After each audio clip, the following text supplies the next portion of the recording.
جی السلام علیکم ورحمۃ اللہ وبرکاتہ۔ محترم بھائی نے ایک پوسٹ سینڈ کی ہے جی، جس میں لکھا ہے جی ہرنی کی آپ علیہ السلام سے گفتگو۔ اس میں حضرت ام سلمہ رضی اللہ عنہ سے مروی ایک روایت لکھی ہے کہ ایک دفعہ نبی علیہ السلام ایک صحرا سے گزر رہے تھے، کسی ندا دینے والے نے آپ علیہ السلام کو یا رسول اللہ کہہ کر پکارا۔ نبی علیہ السلام آواز کی طرف متوجہ ہوئے لیکن آپ کو سامنے کوئی نظر نہ آیا۔ پھر آپ نے دوبارہ غور سے دیکھا تو وہاں ایک ہرنی بندھی ہوئی تھی۔ اس نے کہا کہ اللہ کے رسول میرے نزدیک تشریف لائیے۔ یہ لمبی روایت ہے جو اس میں درج ہے کہ اس نے بچوں کو دودھ پلانے کی اجازت طلب کی، کہا اس کو جانے دو، اس کو بھیج دیا، پھر وہ واپس آئی اور اس نے کلمہ پڑھا۔ یہ سارا جو لکھا ہے اس میں طبرانی کبیر کا حوالہ ہے، مجمع الزوائد کا حوالہ ہے، علامہ منذری کی ترغیب کا حوالہ ہے جی۔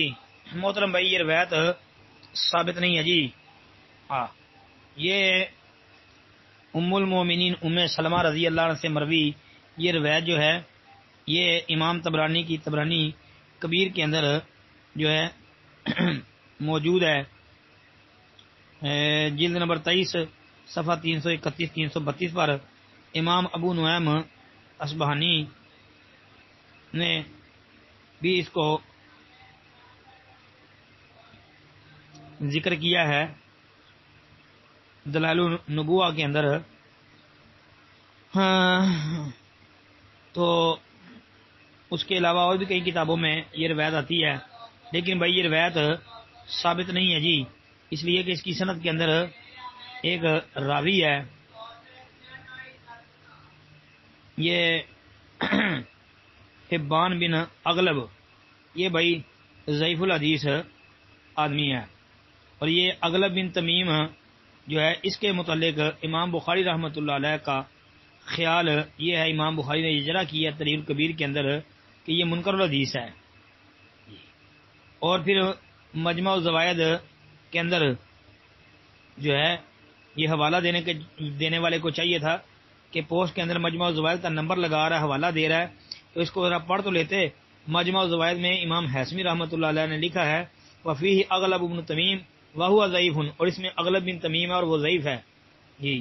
تو لہذا یہ بھائی روایت تو ثابت نہیں ہے، اور اس واقعے کی اور بھی کئی سندیں ہیں، کوئی ایک بھی پایا ثبوت کو نہیں پہنچتی، ایک بھی پایا ثبوت کو نہیں پہنچتی جی۔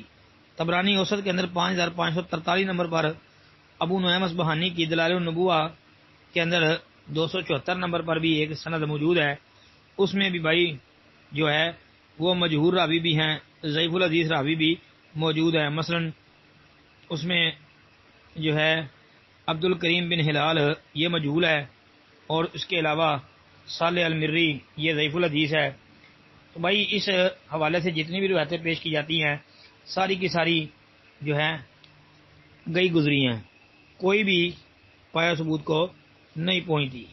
تو پتہ چلتا ہے کہ یہ واقعہ جو ہے نا ہرنی کے کلمہ پڑھنے والا یہ بالکل ہی بے بنیاد ہے جی، ثابت نہیں ہے جی۔ السلام علیکم ورحمۃ اللہ وبرکاتہ۔